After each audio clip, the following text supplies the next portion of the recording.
There's nothing that happens after the Haitian Revolution in our fight for freedom across the Caribbean and North and South America that wasn't influenced by the Haitian Revolution. The African people on the island fought all the largest armies of the world at the time and won over each one of them. Whooped the Spaniards, beat up the French, knocked down the British. The Haitians have a pride about them. Their revolution is the most important thing to them. The first thing they instill in you is that you are the first Black republic. 1804 becomes important because it's the date at which the implementation of the dream of real revolution and real equality and new nation status and the ability to defend your new nation is manifest. When you look at modern historians, when they talk about victories that Europeans had over non-white people, they always frame the narrative as victories. But when African people rise up and fight off their European oppressors, they frame the narrative as a massacre. Africans everywhere that were enslaved resisted it. Haiti becomes significant because it was the first time in human history that an enslaved population actually overthrew their oppressors. The Haitian Revolution, though, was the most organized, the most large scale, the most impressive in terms of structure and complication from the very beginning. Haiti made more money for France than all 13 colonies.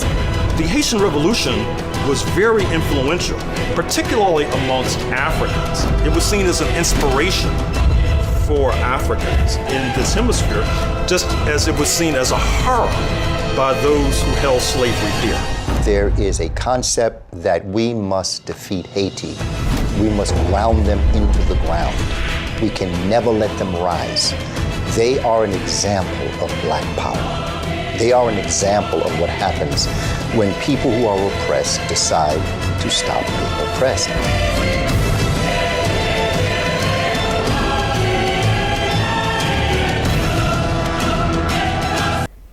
I am the General Secretary for the Caribbean Movement for Peace and Integration.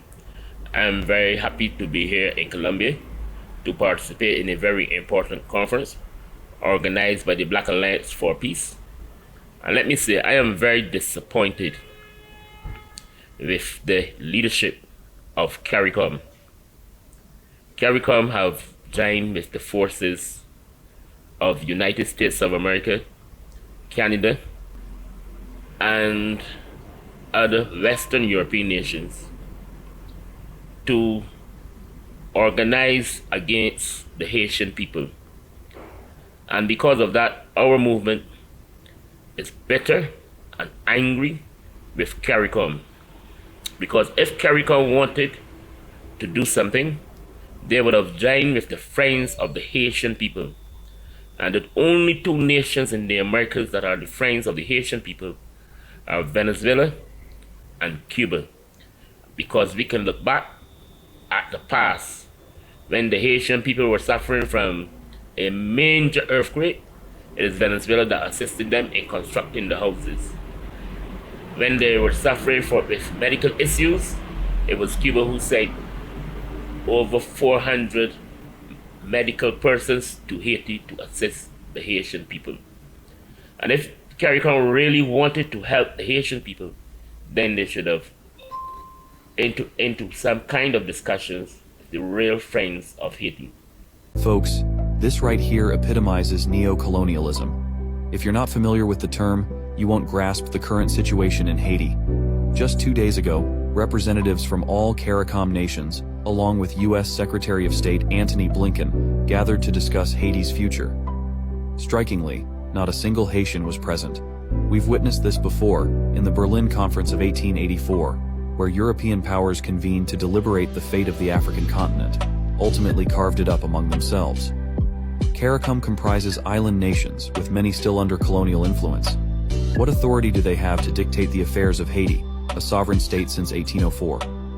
Investigating further, let's examine some key players. Jamaica, with monarchs like Elizabeth II and Charles III as the head of government. Antigua and Barbuda, still under the reign of Charles III.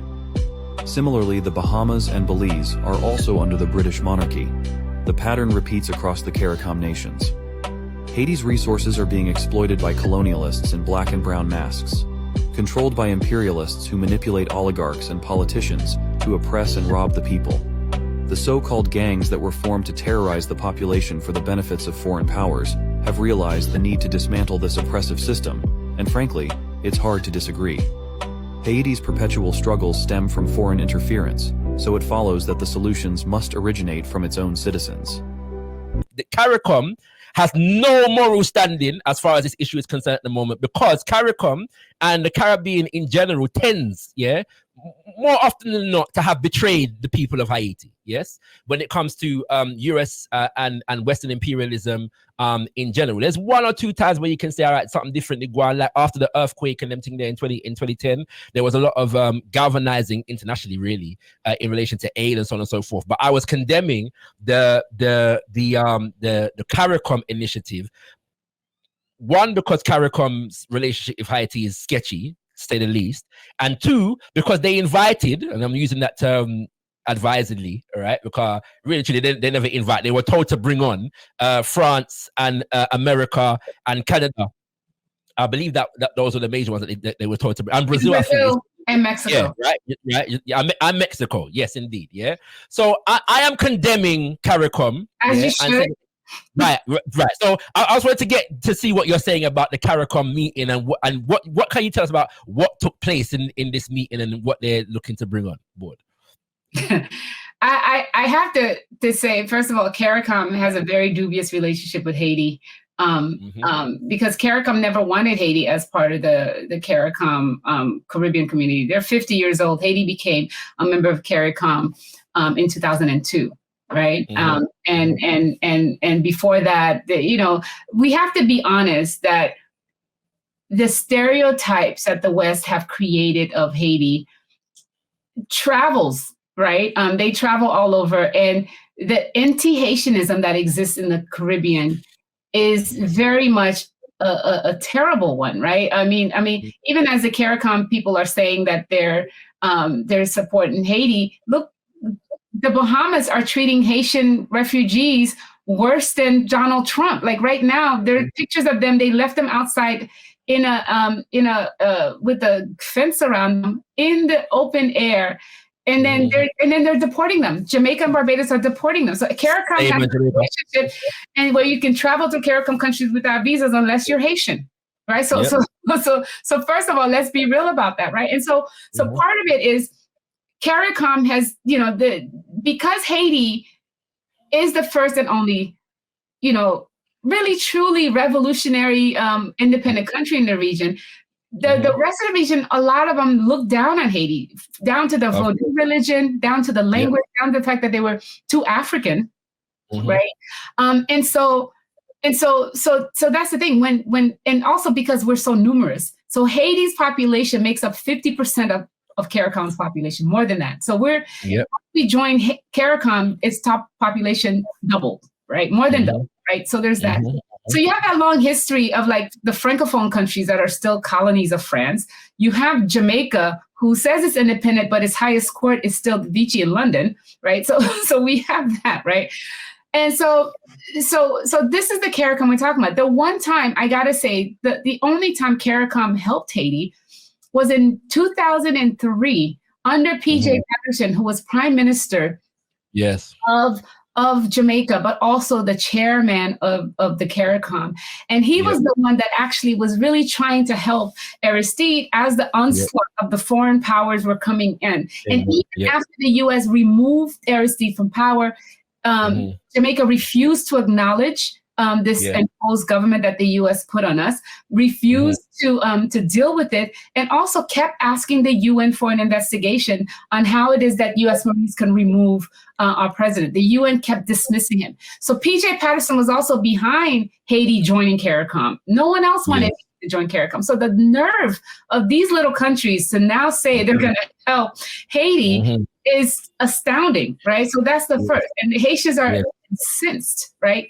All of us are incensed at that. But what makes it worse, now, if it was on their own, the U.S. paid for this trip and this meeting to fly to Jamaica, pay for their hotel, and for these people to sit there and let these white countries that started the coup d'etat, that did all that, to dictate to them what they say, to dictate to them that they're going to rule, make a decision about Haiti is outrageous. First of all, CARICOM has no political legitimacy to make any decision about another sovereign nation. Imagine. Like the nerve, right? So that's the first. Second of all, they're being told what to do by the U.S. So they're being used by the U.S. and they don't even realize it, or they realize it and they're okay with it. No, they realize it. They must know. Yeah. And Mia Mottley in particular deserves much of anger because she's using this to secure her seat as the next Secretary General of the UN. That's what she's using Haiti for, right? So there's that. But one of the key things about this meeting that happened on Monday last week, right, was that the CARICOM members allowed themselves, so they met secretly for 3 hours without Haitians before they let before they let the Haitians in. So they're meeting with these white rulers who were telling them what to do before they let the Haitians in. And the Haitians that they let in are handpicked by the U.S. and the Haitians join in through Zoom, right? So that's that. But the other thing is, Mia Mottley had the nerve to start the meeting speaking in condescension to these Haitians by saying, you cannot be part of the deal if you don't first agree to our terms. And one of the terms is that you have to agree to this multinational, to this mercenaries coming as an armed invasion of Haiti. So be at the table that they made. You basically have to agree to a foreign invasion in order for you to even have a say in the running of the country. And the fact that it's CARICOM that's facilitating this is more disgusting than anything. Look, we can deal with white supremacy and these white people. It's the Black folks that are doing this, working as overseers, that becomes the biggest problem for us, right? And so that's how I feel. And so Haitians see this. They see this, and what CARICOM needs to ask, and I wrote this article for Starbuck News saying, why is CARICOM betraying Haiti? Why they should ask themselves, why did Canada refuse to lead the mission in Haiti? Because the U.S. asked Canada first, Canada said no. Then the U.S. asked Brazil, Brazil said no. They asked Mexico said no. So then everybody's saying no, all these white countries are saying no, and then you, CARICOM, you and the Kenyans. Like, this to me is the biggest betrayal ever. And if I was president of Haiti, the first thing I would do is remove ourselves from CARICOM and never have anything to do with any of these house Negroes. This is a resounding call to every Haitian, those compelled to reside in distant lands while our heritage is exploited by invaders. This is a rallying cry for the descendants of the powerful Black Empire in the Western Hemisphere. This is an appeal to those who understand that the essence of Black power, embodied in the legacies of Dessalines and Christophe, resides within the majestic mountains of Haiti as a whole. An island won through the perseverance, sacrifice, tears, and riches of our ancestors. An island divided and claimed unjustly by outsiders. After enduring countless atrocities and betrayals, it is time to declare that we have had enough. Any multinational force stationed in Haiti must be seen as an invasion and resisted accordingly. The imposition of CARICOM's choices should likewise be seen as an assault on our sovereignty and met with defiance. Rise, children of the Empire of Haiti. Rise, heirs of Erzuli Dantor, and reclaim your birthright. Rise, diaspora brethren, for the future of Haiti rests squarely on your shoulders. Let us stand united and resolute in defense of our nation's dignity and freedom. Slavery and oppression will never prevail, as long as the mighty children of the Empire of Haiti rises. So rise, children of the sun. When Louverture created what is now Haiti through that revolution, the French were never happy. And it is said that they actually vowed that Haiti would never function. See the Dominican Republic in the neighborhood, which has been allowed to thrive, and see how Haiti has been sabotaged over the years. And we forget, between 1905, I think, I may be wrong about the date, the Americans actually occupied Haiti. Yeah, 1970. Yes, they actually occupied and were controlling Haiti. The Haiti that we have is Haiti that has been created to fail. When Jean-Bertrand Aristide took over power and he was making efforts to stabilize Haiti, they removed him. So when you want to go to Haiti, you've got to understand the dynamics and the circumstances in Haiti. I listened to a friend of mine is from Haiti, lives in Miami, said, I hear your people want to come to Haiti. They'll know a slaughter like they have never known. In other words, my view, if you want to deal with Haiti and you are playing the Pan-African card, I want that decision to come from Addis Ababa. I want that decision to be tabled in Addis Ababa, and Addis Ababa, in the presence of African heads of states, make a resolution. They give it to their ministers for foreign affairs and ministers for defense, and then we have a donation of men and women with boots from African countries. Then you are selling to me the Pan-African card. But if you are telling Kenyans and the Americans are saying, we don't want to put our men and women, we don't want boots on the ground, but we are sending you like we send sheep unto the slaughter, and then we'll give you money, and if you die, your sons and parents will get money, then I don't support it. And I'm very happy with what our courts have done. I hope that they'll remain strong and resolute and say that this is improper. Somebody that was trained in the U.S. He has his finger discipline.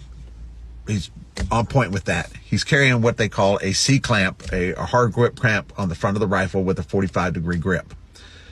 He has a high cheek rise to train with TQB style, and he's using that with his aim point that he's trying to look through. The rifle he's carrying right here is an H&K 51 308 fully automatic. Pretty expensive rifle, and takes a little bit of training to operate and use because it's hell on wheels. He's carrying a body armor and ear pros. I don't know who's funding these guys, but they are funded. Fact, earlier you alluded to the fact that it has propped up various leaders in an effort to derail more progressive democratic leaders in the country. To what end? So that's the question everybody always asks. And the only way to answer that really is the long-term one. Haiti became an independent country in 1804 through a slave rebellion, becoming an independent country in a world dominated by slave powers. The slave powers, including the United States, refused to recognize it because we could not allow Haiti to succeed, because Haiti's success would undermine the white supremacy upon which our success depended. We got our money through slavery, and Haiti still poses the same threat. When Haiti fairly elects its leaders, as it did in 2000, those leaders are going to challenge the international world order. They're going to go to the UN and talk about the international economic order. They're going to call for reparations for slavery. And the U.S. believes that's a threat to our lifestyle, because if Haiti is allowed to advocate for a more just world, other countries are going to do that too, and that's going to force us to compromise on some of our benefits. And in fact, when Haiti's president, elected in 2000, started to make those claims at the UN and elsewhere, literally France and the U.S. got together and forced him on a plane and sent him to the Central African Republic. Haiti is the foundation that the United States stands on. For years now, Haiti has been the floor mat of the United States. It is sad to say that the United States can only be who they are by keeping Haiti the way it is, because America relied on Haiti resources to back up their currency.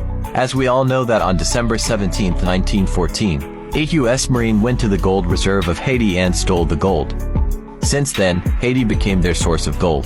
But in 1971, the United States declared that their currency is no longer backed up by gold. Did y'all ever wonder why? At that point, America should have stood up and demanded why. Well, let me explain why that is. The gold that America was claiming to be theirs really belonged to the Haitians. But they hit a brick wall when the ancestors would not allow them to extract the gold from the ground by simply killing anyone who attempts fortunate enough for the Haitians. Their land is protected by this mystery that the Haitians themselves have no clue who their goddess is. United States have the habit of spoiling anything that they cannot take control over, so that way no one else can benefit if it ain't them. And explains why Haiti is going through so much by the hands of the enemy called USA. Now, did you know, all the BRICS nations realized that by accepting this currency, They automatically participated in the destruction of Haiti because anything and everything America stands for is by keeping Haiti the way it is.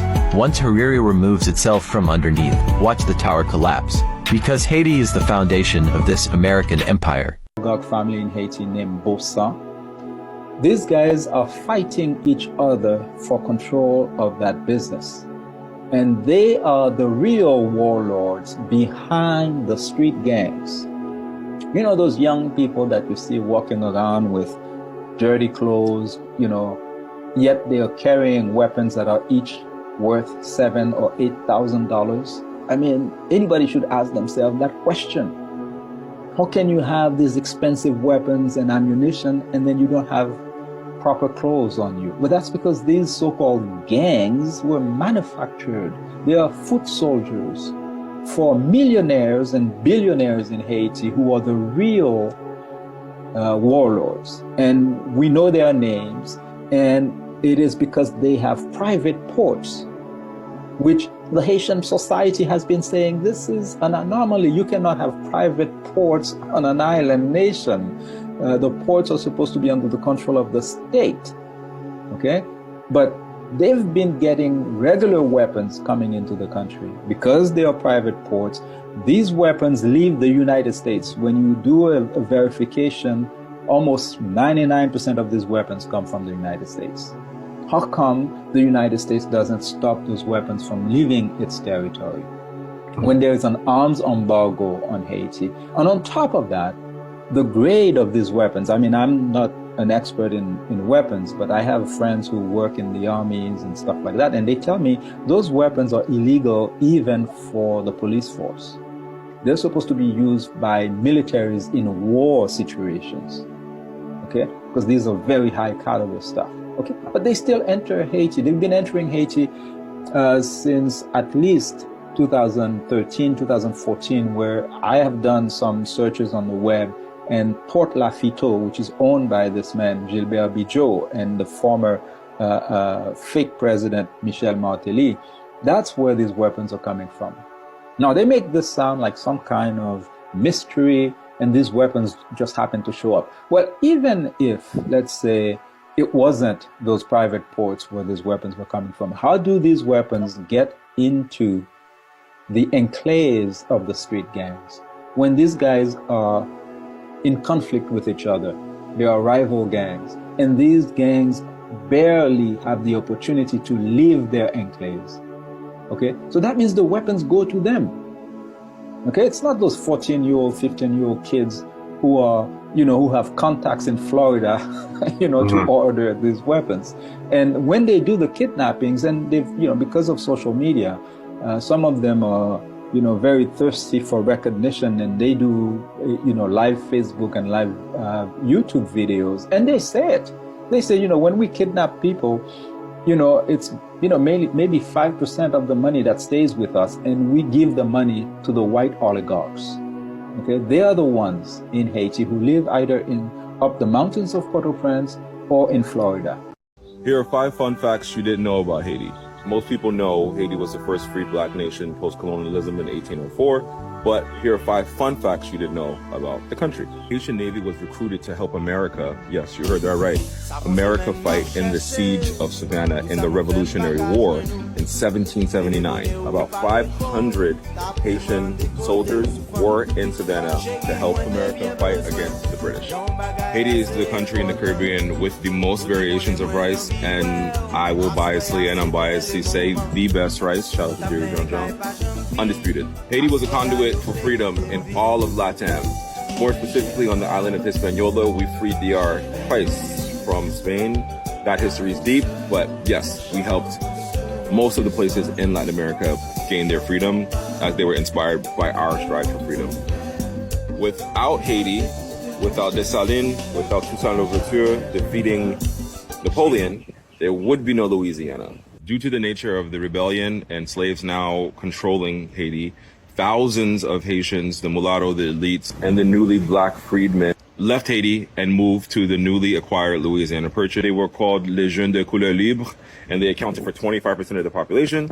This is why we see things like Mardi Gras, we see things like Louisiana Creole, We see a mix of all the cultures between the French people that were there, the Cajuns, the Haitians, and then the Americans that were bringing slaves as well. We have the best beaches in the Caribbean, mostly because our side of the island of Hispaniola, the water is calm, crystal clean, blue, and serene.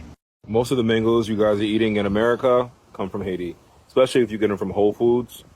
Haiti is the only country in the Caribbean that hosts UNESCO World Heritage Sites. La Citadelle, which was a fort built by Napoleon, and Palais Sans-Souci, which was a palace 3 miles south of the fort. IT goddess. So there's this video that's recirculating of Reginald Boulos basically saying what he wants to do to the dark Haitians that's living in Haiti. This video came out about 2 years ago, and it's now recirculating. It's very disturbing, but someone asked me to translate it, so I will go ahead and do that for you. We are going to put our money together. We are going to take the country. We will get rid of all of them and make Haiti lighter than the Dominican Republic.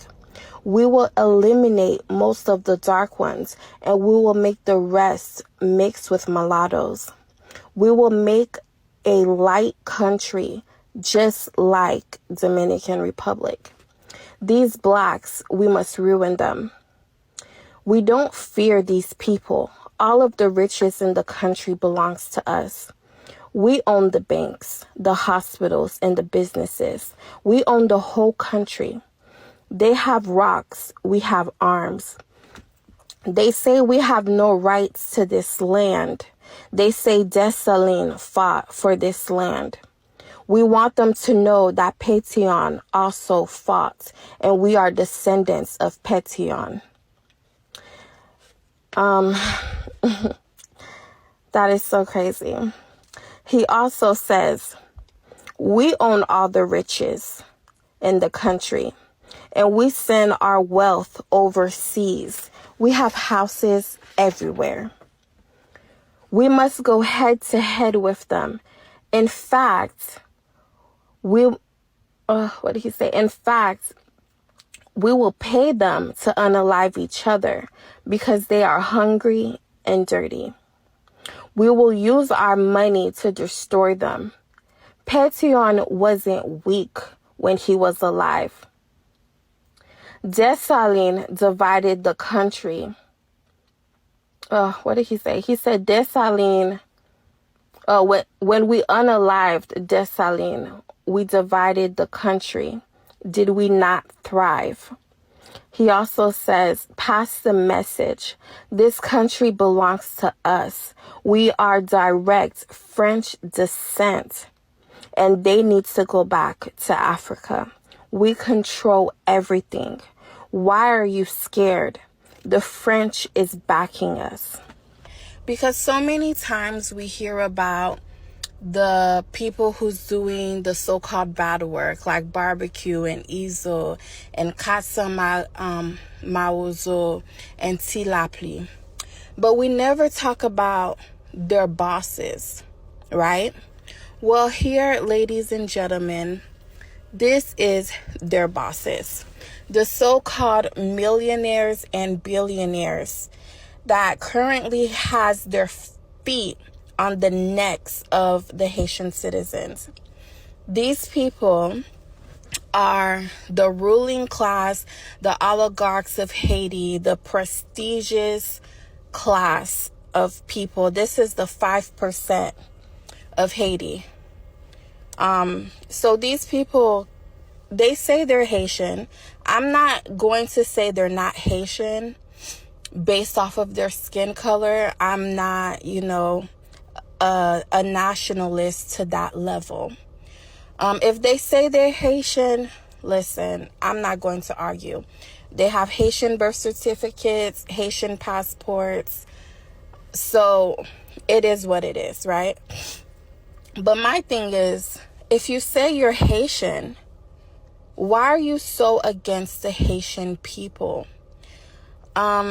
And this is because their grudge really comes from the fact they say every time they try to run for president, to be the president of Haiti, the Haitians do not vote for them.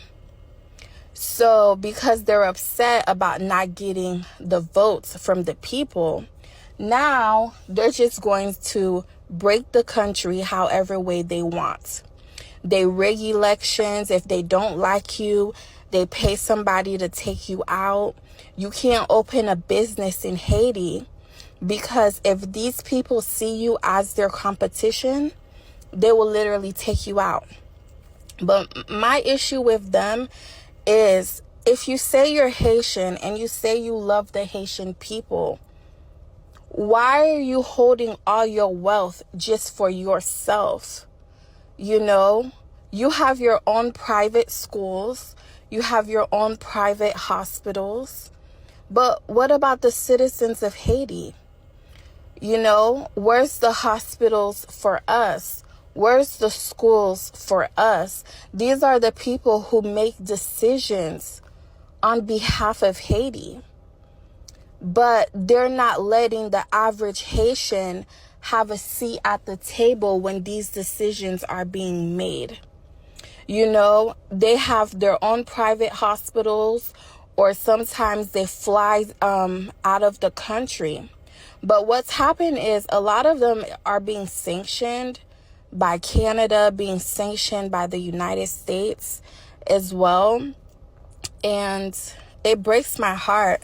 Like, our neighbors are always complaining, you know, about our Haitian women having to go to their country to seek medical assistance.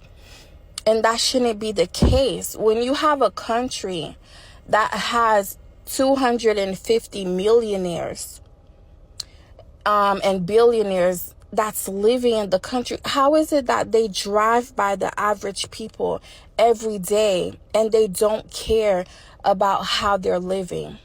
So the people that they have paid to cause corruption in Haiti are now turning on them. Now want all of them to be gone. They want them to be gone. They want the judges to be gone. They want everybody out. And it's all because of these people right here, the elite ruling class.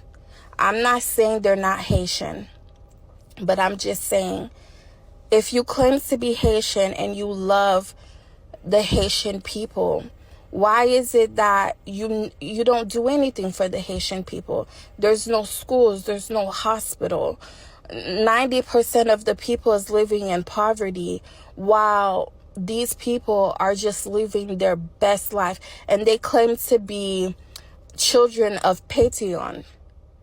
Like, just make it make sense. All of this chaos and drama that's going on in Haiti could be fixed if these people were to just see themselves as one with the Haitian people.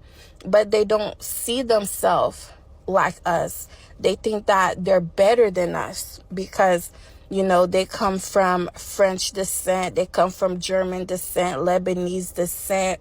So they kind of feel like, you know, they're a little bit more superior than us. And by the way, the Congo and Haiti, the reason why those are the two longest going and most disastrous human rights situations is because iridium in Haiti is a mineral you need for atomic weaponry. It's a mineral that's so strong it doesn't melt under the hottest temperature. So America doesn't want Haiti selling their iridium to anybody else in the world. That's why they keep Haiti backwards, because Haiti is one of the top producers of iridium. We have Germany, Benin, Jamaica, and France joining the Kenyan mission, which is backed by the United States, to come into Haiti to so-called combat gangs, which is all a lie, right?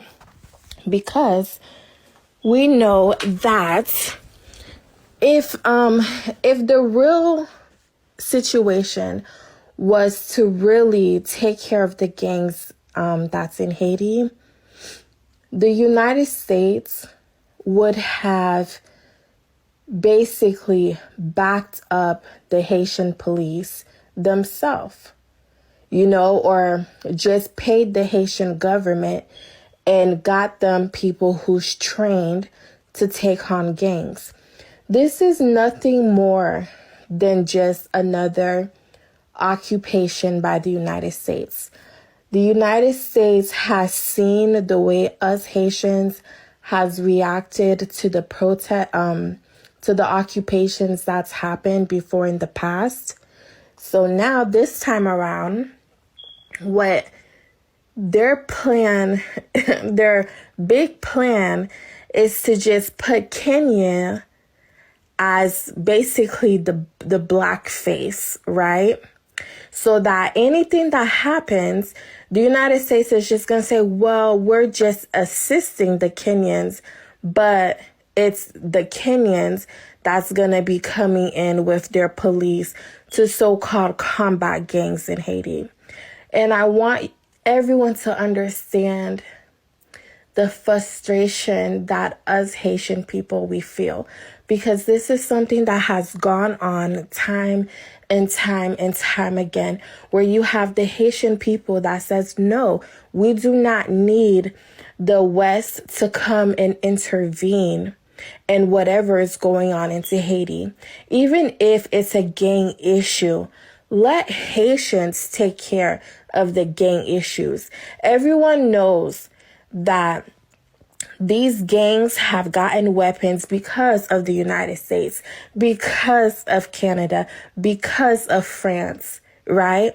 So now these three powerhouses that has been supplying these gang members with weapons, now they're supposed to come out and pretend like, oh, they're the savior of the day. Like they're bringing democracy, they're bringing peace, they're bringing justice to the people. And that is not what is going on here. What is going on here is just a battle of natural resources. Haiti, as much as everyone always wants to make fun of us because of the fact that, oh, we always have earthquakes, and people who are not educated, they say, oh, it's because they practice voodoo and da-da-da-da-da. But they are not intelligent enough to understand what creates earthquakes. They're not intelligent enough to know that Haiti sits on a tectonic plate that's constantly producing natural resources like oils, like gas, copper, iridium, everything.